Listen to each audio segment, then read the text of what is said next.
চারপাশে ঘুরে বেড়াচ্ছে। অলৌকিক মৃগ? হ্যাঁ। কোথায়? ওই যে, তাড়াতাড়ি এসো, এসো স্বামী, এসো, তাড়াতাড়ি এসো। দেখো, দেখো, ওই পৃথিবীর কি অপূর্ব সৃষ্টি! এ এক অদ্ভুত হরিণ।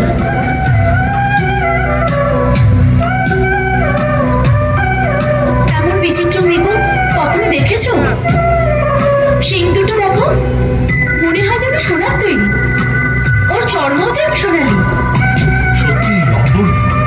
লক্ষণ দেখেছো? লক্ষণ দেখেছি দাদা।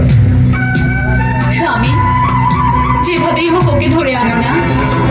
ও কি মন ভোলানো হরিণ! ধরবো? কি করবে কল্যাণী? ওকে অযোধ্যায় নিয়ে যাও, দেখে সবাই অবাক হয়ে যাবে। ওর পায়ে ঘুঙুর বেঁধে দেব। প্রাসাদে যখন ছম ছম করে ঘুরবে, মায়েরা অতি প্রসন্ন হবে। নয়তো বনবাসী স্মৃতিস্বরূপ ভরত ভাইকে উপহার দেব। যাও না, তাড়াতাড়ি ধরে আনো না। লক্ষণ, তোমার বৌদির ইচ্ছে পূর্ণ করতেই হবে। সত্যি হরিণটা বড়ই সুন্দর। ও সুন্দর রূপীয় শত্রু। দাদা, ওর প্রতি বৌদিদের মায়া আমাদের না কোনো সংকটে ফেলে দেয়। তো রাক্ষসের মায়া বলে মনে হচ্ছে। মনে আছে দাদা, একবার গন্ধব বনে কিছু রাক্ষস এরকম মৃগরূপে এসেছিল। ওহো, আপনারা দুই ভাই এইভাবে তর্ক করতে থাকলে হরিণ পালিয়ে যাবে যে। আপনি আমার এটুকু ইচ্ছাও পূর্ণ করবেন না। লক্ষণ, মনে হয় সীতার মৃগকে না পেয়ে শান্ত হবে না। আমি যাই। লক্ষণ, যদি তোমার সন্দেহ সত্যি হয় তাহলে তুমি সাবধানে থেকো আর সীতাকেও রক্ষা করো। আমি জানকীর ইচ্ছে পূর্ণ করার জন্য ওই সোনার হরিণের উদ্দেশ্যে যাচ্ছি। জীবিত অথবা মৃত ওই হরিণ নিয়ে শীঘ্রই ফিরে আসবো। সাবধান লক্ষণ, বনে অনেক রাক্ষস ঘুরে বেড়ায়। কোনো পরিস্থিতিতেই সীতাকে একলা ছিল না। যথা আদেশ দাদা।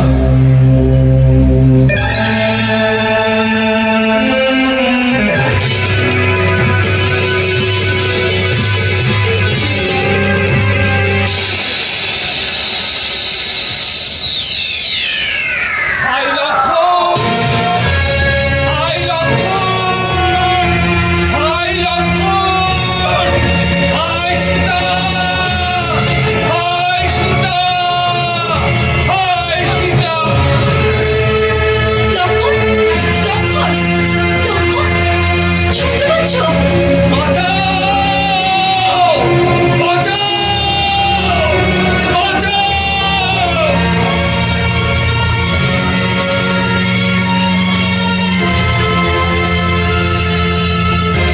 তোমার দাদা বড় আকুল স্বরে তোমায় ডাকছেন। অবশ্যই উনি কোনো বিপদে পড়ে থাকবেন। উনি কণ্ঠস্বর তো করুণ মনে হচ্ছে। বোধহয় রাক্ষস ওনাকে ঘিরে ফেলেছে। লক্ষণ, লক্ষণ, তুমি শোনোনি ওনার চিৎকার?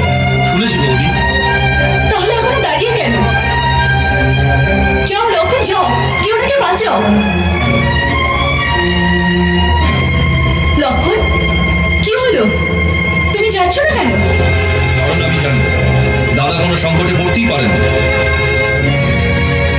বৌদি, আপনার স্বামীকে দেব, অসুর, নাগ, দানব কেউ পরাস্ত করতে পারে না। এই কণ্ঠস্বর দাদার হতেই পারে না। এ কোনো ছল হবে। আপনি অধীর হবেন না বৌদি, ধৈর্য রাখুন। যার স্বামী সংকটে আছে আর সাহায্যের জন্য চিৎকার করছে, তাকে তুমি ধৈর্য রাখতে বলছো? লক্ষণ, তুমি কি রাক্ষসের ভয় নিজের প্রাণ বাঁচাবার জন্য যাচ্ছ না? আমি তোমাকে এত ভীরু কখনো ভাবিনি। বৌদি, নিজের দাদার সামনে ধনুক তুলে নিজের সাহসের মিথ্যে প্রশংসা করো, আর আজ আজ যখন সত্যি সাহস দেখাবার সুযোগ এসেছে তখন ভীরু ইঁদুরের মতো নিজের গর্ত থেকে বেরোতে চাইছো না? বৌদি, বৌদি, তুমি জানো না তুমি কি বলছো। তুমি এমন কথা বলো না। আমি ভালো করে জানি তোমাকে। যে ভাই তোমাকে সন্তানের মতো পালন করেছে, আর যখন উনি সংকটে পড়েছে তখন তুমি এসে বৌদির হাত জড়িয়ে করছো। এই সময় তোমার কি এটাই কর্তব্য? বেশ, আপনার আজ্ঞা পালন করার জন্য আজ প্রথমবার লক্ষণ নিজের প্রভু শ্রীরামের আজ্ঞার উল্লঙ্ঘন করছে। আপনি কুটিরে চলে যান।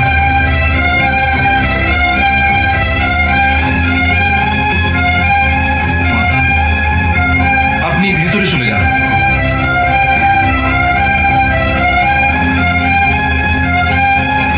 দাদা, আমাকে ক্ষমা করুন।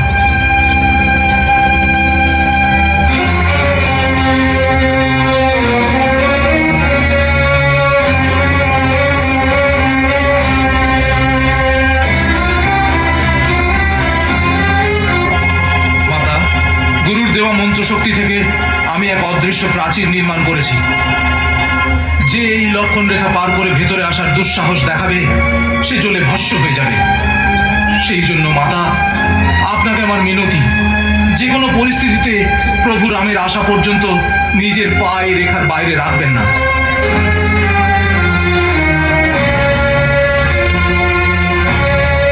হে বনের দেবতা, সমস্ত প্রাণী, আমি মাতা সীতাকে আপনাদের সুরক্ষায় ছেড়ে যাচ্ছি। ওনাকে রক্ষা করবেন।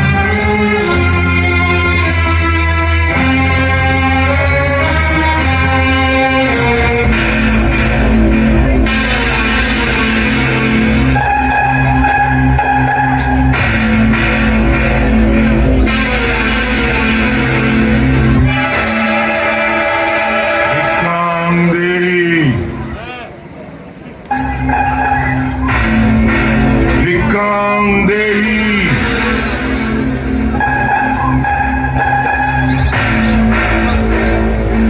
ভিক্ষাং দেহি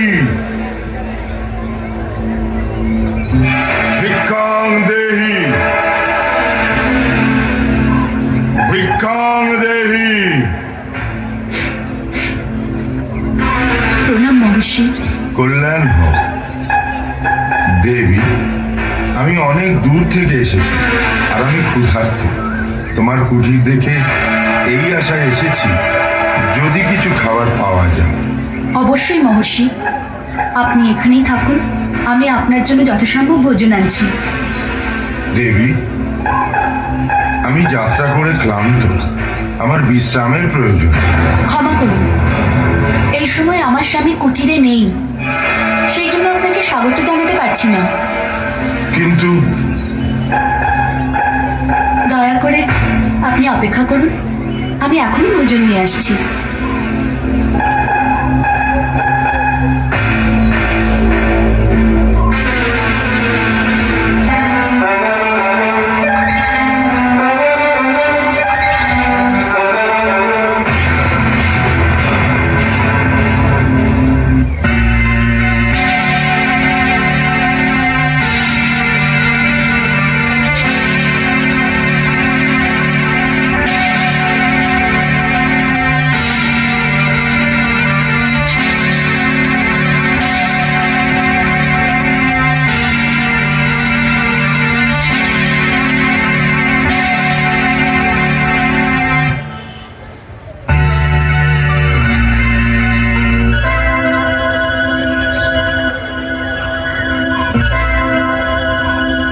মুনিবর, আমি আপনার জন্য ভোজন এনেছি, গ্রহণ করুন।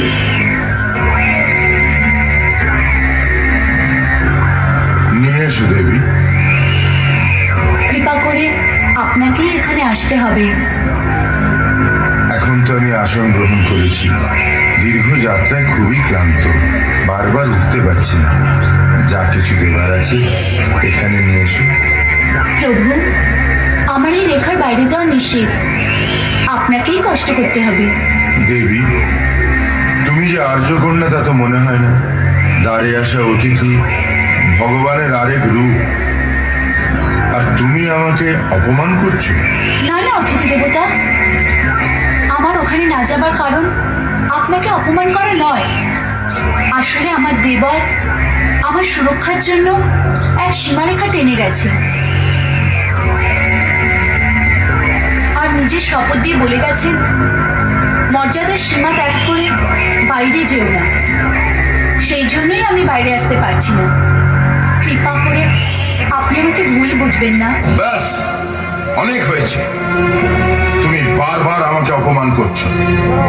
প্রথমে আমাকে কুটিরের ভেতর যেতে নিষেধ করেছো, আর এখন দূর থেকে খাবার দিচ্ছ। মনে হয় আমি পশুপক্ষী। এমন ব্যবহার নিজ জাতির মানুষের সঙ্গে করা হয়। ঋষি মহর্ষি দ্বারে এসে গেলে অনেক আদর যত্নে স্বয়ং তার কাছে গিয়ে চরণ ছুঁয়ে ভিক্ষা দেওয়া হয়। ঠিক আছে, আমি তোমার দ্বার থেকে না খেয়েই চলে যাব, কিন্তু এই দুর্ব্যবহারের জন্য তোমাকে শাপ দিয়ে যাব। আমাকে ক্ষমা করুন। আমাকে নিজের কন্যার মতো ভেবে আমার সমস্যা আর বিমর্ষতাকে বোঝার চেষ্টা করুন। আমি সব বুঝি, সব কিছু জানি। আমি ত্রিকালদর্শী, মূর্খ নারী। আমি সব দেখতে পাচ্ছি। তোমার স্বামী এই সময় এক স্বর্ণমৃগের শিকারে বনে বনে ঘুরে বেড়াচ্ছে। ওই সোনার হরিণ নিজের শিং দিয়ে তোমার স্বামীকে একবার আঘাতও করেছে, তবুও তোমার স্বামী তার পিছনে ঘুরে বেড়াচ্ছে। সব দিচ্ছি, ওই স্বর্ণমৃগ নিজের তীক্ষ্ণ শিং দিয়ে তোমার স্বামীকে। সাপ দেবেন না, আমি এখনই আসছি। আপনি আর আমার স্বামীকে সাপ দেবেন না। আমাকে দয়া করুন, আমার ভুল হয়ে গেছে। আমি আপনার শক্তি বুঝতে পারিনি। আমাকে কৃপা করুন প্রভু। ঠিক আছে কন্যা, আমি তোমাকে ক্ষমা করলাম। তোমার মতো সুন্দর নারীর চোখের জল আমি দেখতে পারি না।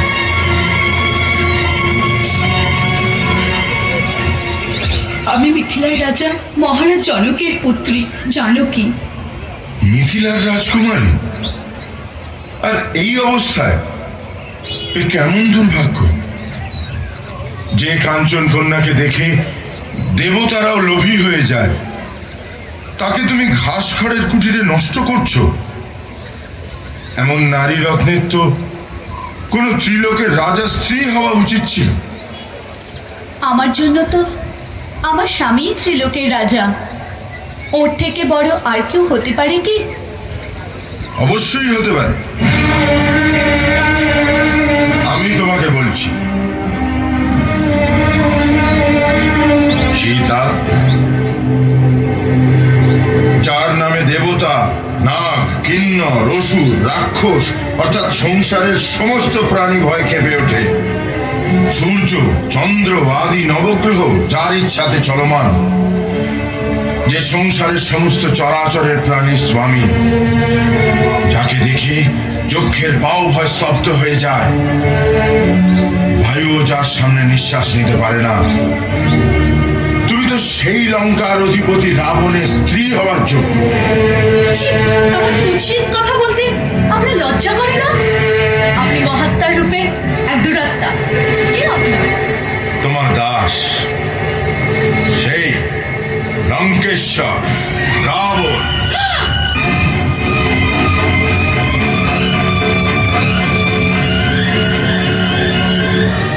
হ্যাঁ, রাবণ, যাকে তোমার কামনা এতটাই আকুল করে তুলেছে যে সে নিজে তোমার দ্বারে ভিক্ষা চাইতে এসেছে।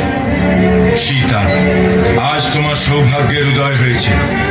কাল থেকে আমার রাজমহলে 5000 পাটরানী দাসী হয়ে তোমার সেবা করবে। ধূর্ত, তুমি ভাবলে কি করে? তুমি নিজের বৈভবের ব্যাখ্যা করবে আর সীতা তোমার সঙ্গে চলে যাবে? তুমি এখনই এখান থেকে চলে যাও, না হলে আমার স্বামী একবারই তোমায় তোমার লঙ্কার সাথে জ্বালিয়ে ভস্ম করে দেবে। তুমি যে স্বামীর গর্ব করছো, সে তো এই পৃথিবীর সামান্য এক মানুষ মাত্র। আমি যে রাক্ষসদের রাজা, তারা এই মানুষদের ফলমূলের মতো নিজের আহার ভাবে। তুমি আমাদের শক্তি জানো না। জানি, হর আর দূষক তোমারই ভাই ছিল না, যাদের রঘুবর অহং আগুনে শেষ করে দিয়েছে? তোমার এত সাহস, শিয়াল হয়ে সিংহের সামনে এসেছো? তোমার শেষ সময় এসে গেছে। প্রাণের মায়া থাকলে এখনো সময় আছে, চলে যাও এখান থেকে। আমাকে এমন অপমান করার সাহস আজ পর্যন্ত কেউ করেনি। এর পরিণাম তুমি জানো। আর এক পতিব্রতা স্ত্রীর ওপর এমন কুদৃষ্টি দেওয়ার দুঃসাহস পর্যন্ত কেউ করেনি। এর পরিণাম কি জানো? শুধু তোরই নয়, তোর বংশেরও সর্বনাশ হয়ে যাবে। মূর্খ, সরে যা আমার সামনে থেকে। আবার তুমি ওই গণ্ডির মধ্যে ফিরতে চাও? স্ত্রী একবার নিজের মর্যাদার সীমা পেরিয়ে গেলে সেখানে আবার ফিরে যাওয়া অসম্ভব হয়ে যায়। সীতা, আর তোমাকে রাবণের হাত থেকে কেউ বাঁচাতে পারবে না। তাই কোনো কথা না বলে আমার সঙ্গে চলো।